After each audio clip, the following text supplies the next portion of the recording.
and welcome to LIFT, the LCI Group Fireside Series. LIFT stands for Learning, Innovation, Future, and Transitions.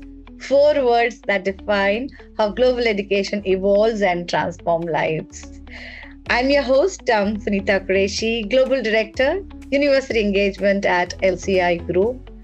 And through this series, we'll explore ideas shaping international education, journeys of our distinguished guests, and most importantly, what it all means for students.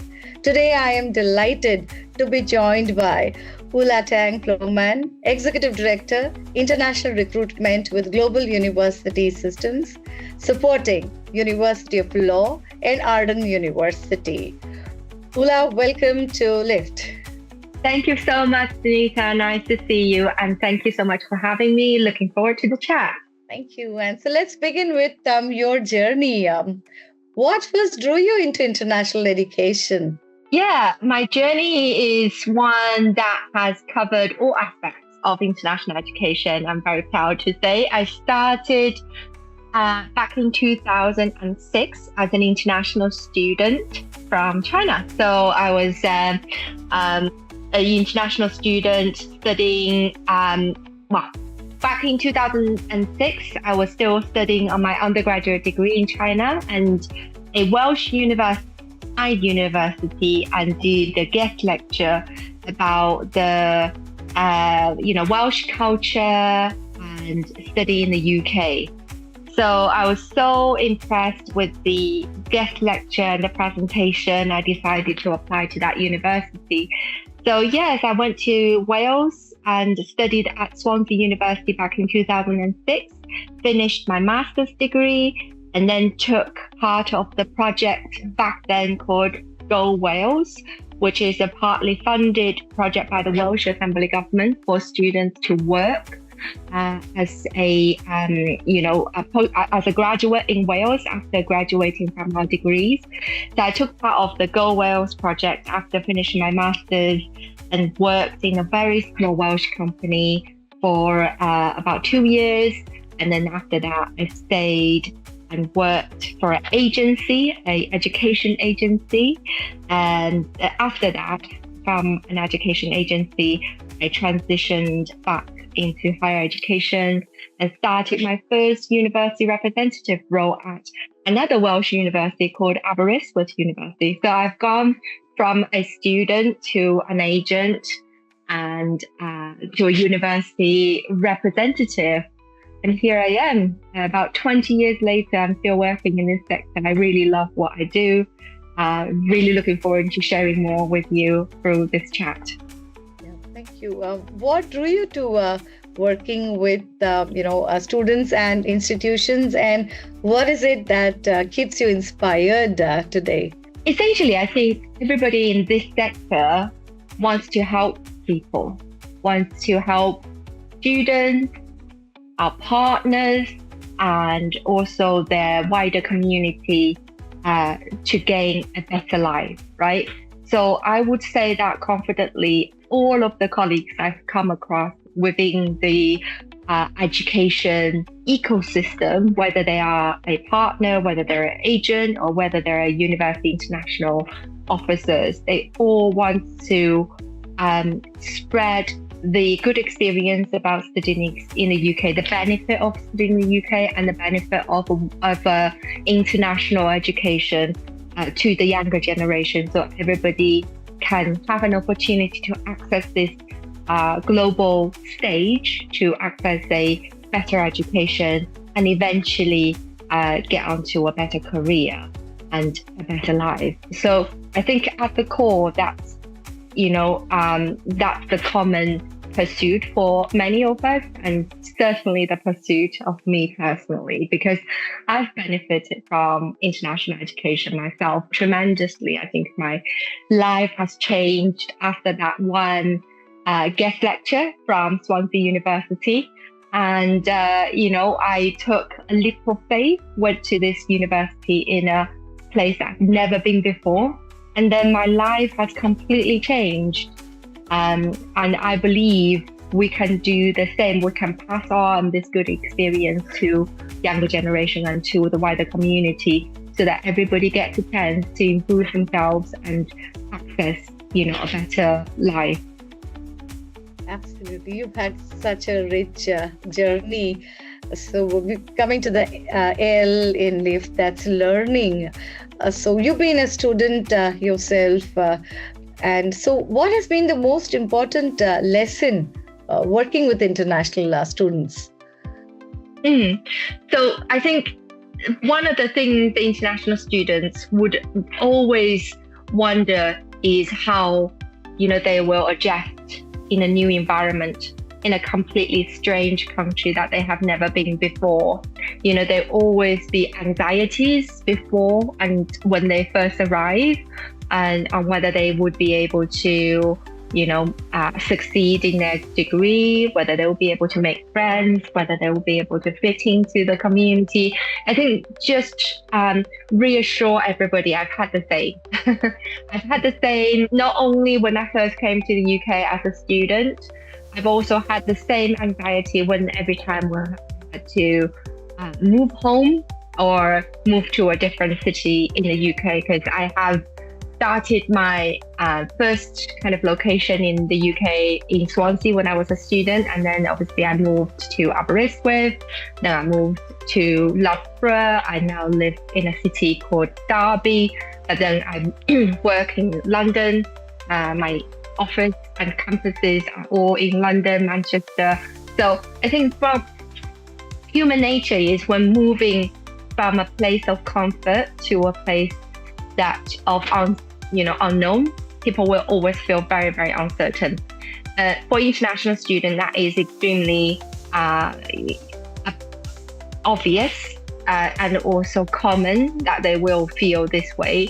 But the key is for them to know that there is support and there is a community. There is a very well structured support mechanism in the UK, in all of the UK universities and communities, to support international students and international members of the society to fit in and to adapt.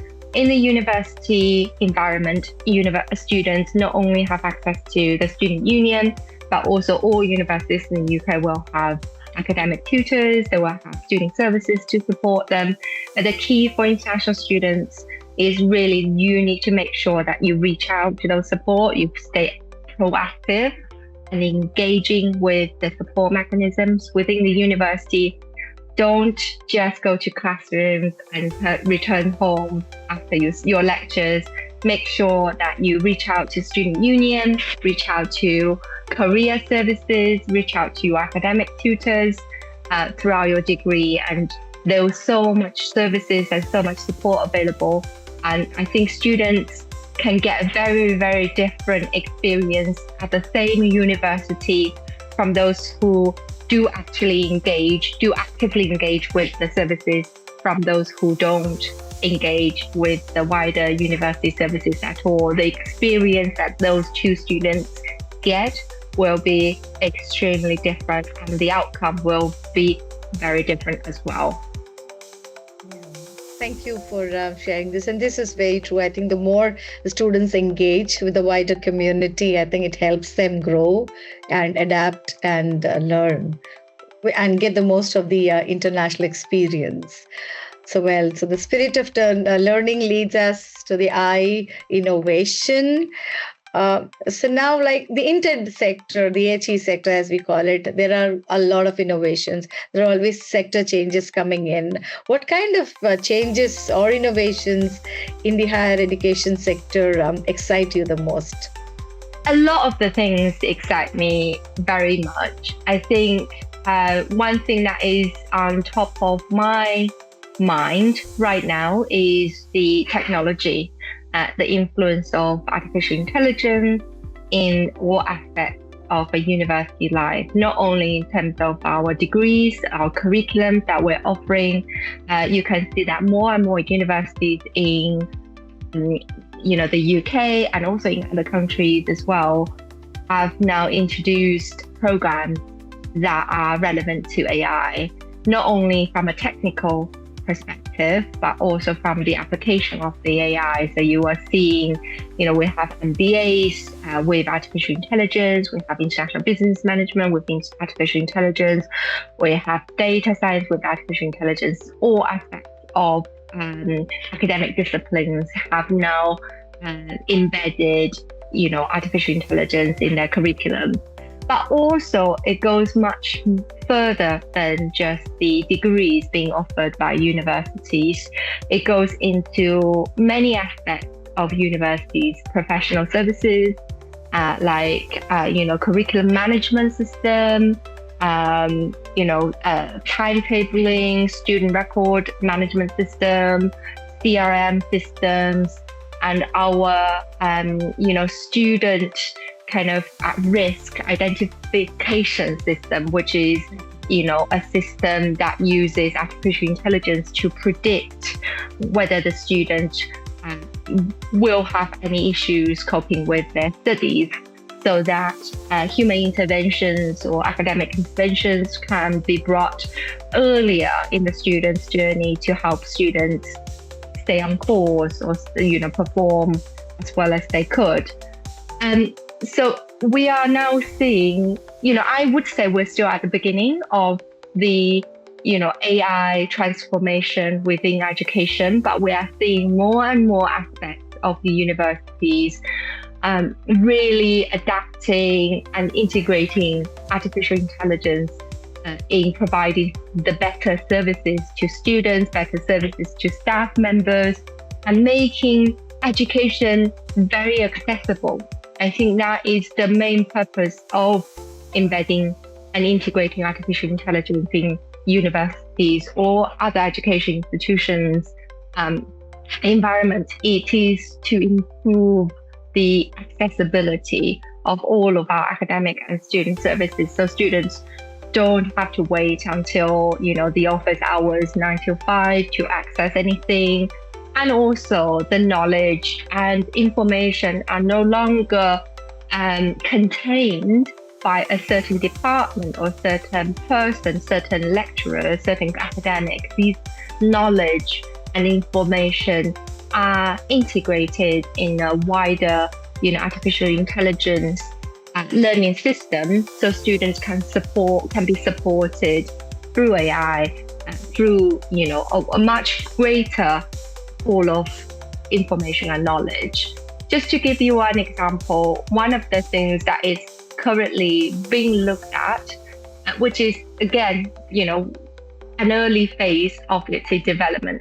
I'm a strong believer that artificial intelligence will totally transform our experience with education. And we're just kind of starting to see a glimpse of what it could potentially do. But I would just give you an example of this,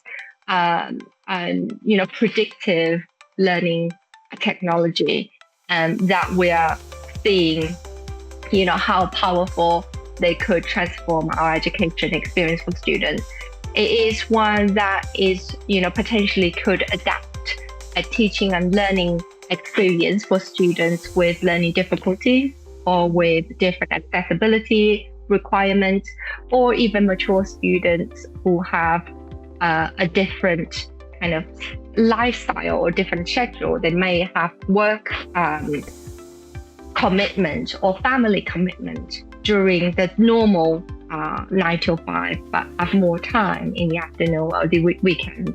So the predictive learning technology would be able to adjust the pace of teaching, a pace of learning and assessment according to the student's preference, the student behavior, and how well the student has progressed on their course so far. So the experience is very personalized to the student and for the student, but the student will get the same outcome at the end, or even better outcome at the end, so that they're no longer restricted because they are coming from, either a certain socioeconomic background, or whether they're coming from a certain lifestyle, or whether they come from, particular group with special needs. I think what we're trying to do is, obviously it's still very early, It's not perfect, but what we're trying to achieve is that there is a personalized learning experience for everybody. So everybody, regardless of where they are in their lives, can access higher education, with ease. So I'm very, very excited with that. I think that is perhaps the most most exciting thing for me with education, with this sector. And we are, obviously witnessing history. We are, fortunate in this time of our life that we can see the whole sector transforming from a very, we are an ancient sector, Suneetha. The education's been in existence for thousands of years. So we're in an ancient sector. We're now in this very pivotal moment that potentially can go to a very, very modern, very advanced, environment. So really looking forward to see where artificial intelligence takes us. And, Gov is at the forefront with learning technologies, and we've been doing a lot of research and internal development for a very long time. So I'm just really excited to see where this takes us. This is so exciting, and yes, a lot is revolving around AI, and probably it's one of the most the hottest topic in all the discussions and forums where, to see how it's contributing. Now looking towards the F, that's the future. What do you think is going to be the future of the higher education in the next 2 to 5 years? Because so much has changed, I think the last 2 years, with caps, with changes, the policies, and with the market, with the dynamic shifts in the market. So what do you think would be the future in the international education? Would it be a new normal? I mean, COVID taught us a different new normal. Now with the recent changes, again, things have changed. So what do you think, according to you, is going to be the future? I think the future is here. Everything that is going through my mind at the moment, including transnational education, including online delivery, including blended block teaching, is already here. So I think at the moment I can't quite see beyond all of these things. I can't quite see beyond, what happens after transnational education, the wave of TNE, what happens after the wave of flexible teaching, flexible delivery. But I think, we will evolve. And ultimately, information will be made very, very available, very, very accessible to everybody. There will no longer be the elite segment of society that is the gatekeeper of higher education. Higher education will be made accessible to whoever needs, wants, and is capable of taking it, of the learning experience. I'm only talking about academic capability. And it will be made available in students' home country through transnational education, through partnership, through online delivery. It would be made available to students through flexible and blended learning models. I think that is the general direction of travel. So it will make the whole education ecosystem much more accessible for students. One of the things that, going back to what I said about AI, is the counseling services. Obviously, counseling services, like higher education, is also an ancient trade that we're delivering counseling services based on experience, based on knowledge, and also understanding of the university's entry requirements, visa processes, and immigration processes. I think all of this will be transformed by artificial intelligence as well. I've started to see many counseling services, counseling companies started to introduce artificial intelligence in student counseling services, so students can access those information anywhere, anytime. And the impartial advice are made available to all of the students that they are, supporting. So they are no longer, the counseling advice that's provided to students are no longer subject to the single counselor the student is interacting with. But I'm not saying that this will obviously,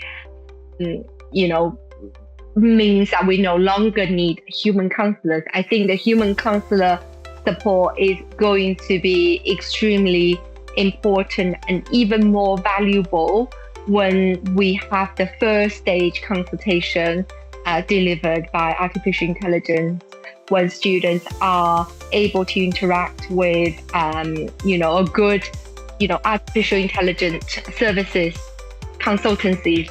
Well, let me rephrase this.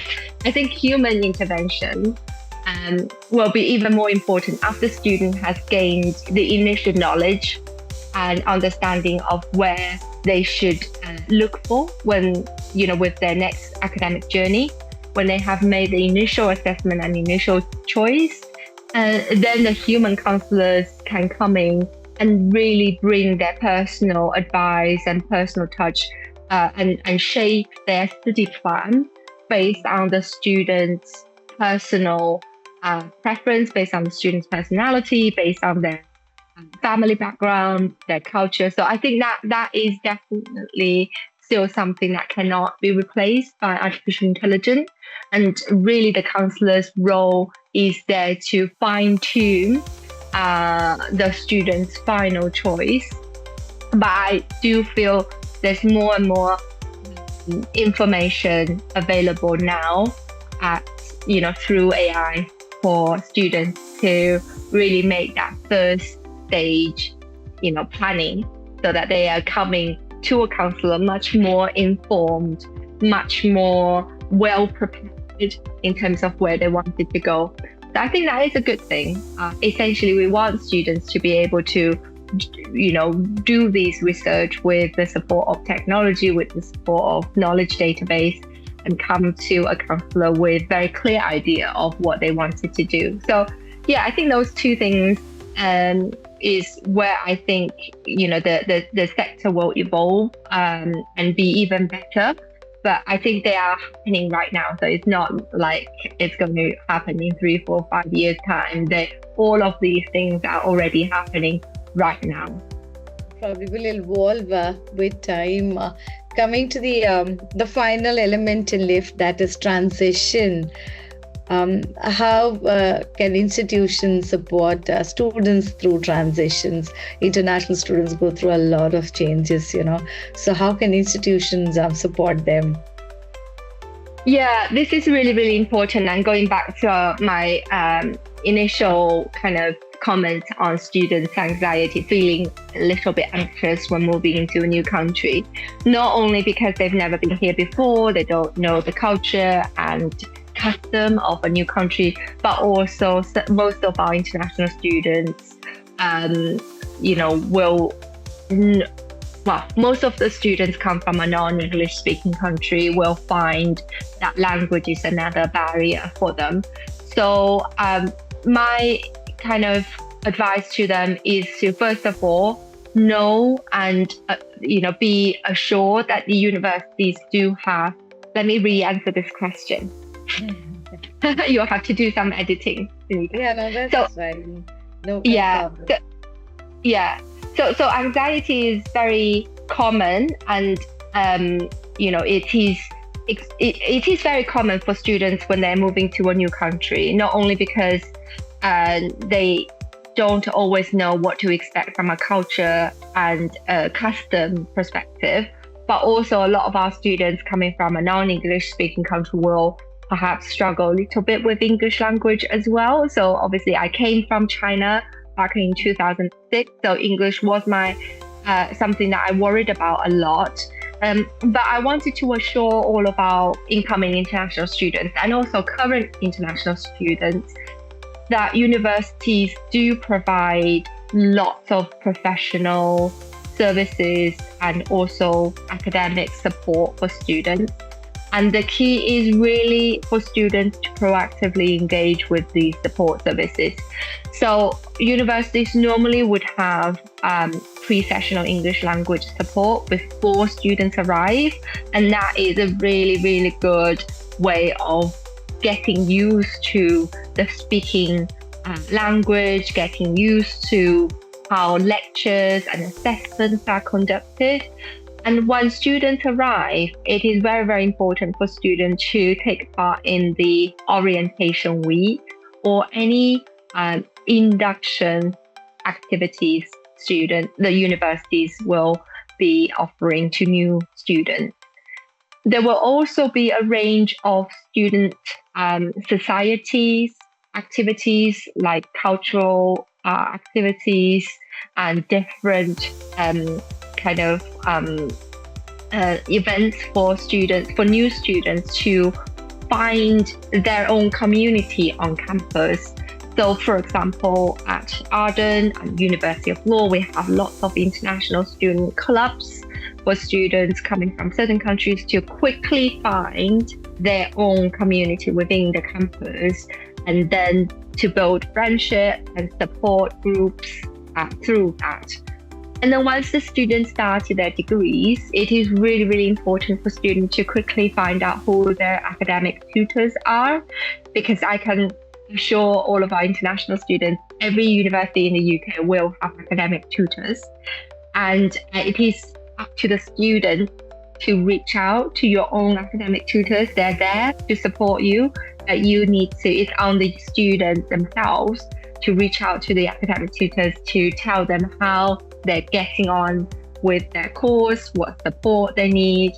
And I'll give you an example. Some of the students, when they arrived in the UK, they are very, very excited and a little bit overwhelmed with the range of student activities that's available, the clubs, the tours that the student union would organize, and also the number of kind of community events that they can take part in. It is very easy for them to lose track on the main thing, which is the degree itself, right? It is very easy for them to lose focus on their academic journey. So what I would do is, if students find there is so much going on, when there is so much to do, make sure that you reach out to your academic tutor at the very beginning to tell them, these are the things I'm interested in. I'm interested in all of these student union events, and I want to do a part-time job, and I want to go on a tour to Cambridge, Oxford, or Edinburgh. How do I manage all of this, right? Have that conversation openly and early with your academic tutor. They will help you map it out because they've done it many times. They've done it hundreds and hundreds of times. So they know exactly how you feel. They know exactly, what to avoid. And your academic tutors will help you making a plan to make the most of your academic life, because we want you to have fun, right? University is supposed to be fun and supposed to be enriching and supposed to be uplifting as well. So we don't want you to be totally locked in your degree or stay in the library all the time. But it is very, very important for you to speak to your academic tutor so that you can prioritize all of these amazing activities that's happening around you, and while stay focused on your degrees, because the primary goal obviously is to finish your degree, to gain a good outcome out of it. Yeah, absolutely. That is the golden message that is for all the students that complete your degree. I think that's the most important. Because once student has completed their degree, there's so much to do. In the UK, they can apply for both graduate route visa to stay in the UK for, another 18 months after they graduate. And also they would be able to, apply for further studies if they wanted to. So there's so much to do after they have successfully completed the degree, which is exciting for all of them because, their young life has just started. So we want to make sure that they are having fun while, keep their eyes on the prize, which is their final degree. And also the academic tutors are there to guide them during and post their degrees as well. Absolutely. Before we wrap up, a quick rapid fire round. Just the first thought that comes to your mind. A book or a podcast or an article that you would recommend? Anything, a book, a podcast, or an article. What would you recommend a student? The first thing came to mind is actually a podcast. I'm not sure if it's something that students would be interested in, but I'm very interested in politics. So I listen to the Newsagent. The Newsagent podcast every single day is one thing that I do religiously every day to make sure that I'm staying on top of everything that's happening. So the Newsagent, it's very boring for a lot of young students, but something that I can't live without at the moment. Okay. And one piece of advice for a student today? One piece of advice is reach out to your academic tutor if you haven't seen them for a couple of weeks. Send them an email, book a conversation, have a chat, and tell them how you're doing. That's right. And one myth about international education that you'd like to burst? That UK is very expensive. UK is not very expensive. I think that is a myth. UK master's degree is only 1 year, and most of the universities offer very generous student scholarships. And you can work up to 20 hours a week. Students do find very relevant jobs to do as part of their degree as well. And they can earn a very good salary when they graduate. So the return on the investment is amazing. For studying in the UK, I know it personally because I've done it myself, and I've helped thousands of international students over the years, tens of thousands of students over the years. So many times when I first speak to them, they would always think international education in the UK is extremely expensive. But if we compare UK with the other alternative destinations, it is actually a very, very affordable option. Right. That is brilliant. Thank you. What a wonderful mix of insight and inspiration. And thank you, Ula, for sharing your insights. Today's conversation reminds us that meaningful partnerships are not just built on transactions, but on trust, shared purpose, and a deep commitment to students. To everyone watching, thank you for joining us. Stay tuned for more conversations in the Lift Fireside Series, where we'll continue to explore the learning, innovation, and future transitions shaping international education. Thank you, Ula, for being here, sharing your insights, and wonderful to have you with us. Thank you so much, Suneetha, for having me, and hope to see you again soon. Take care. Yeah, thank you.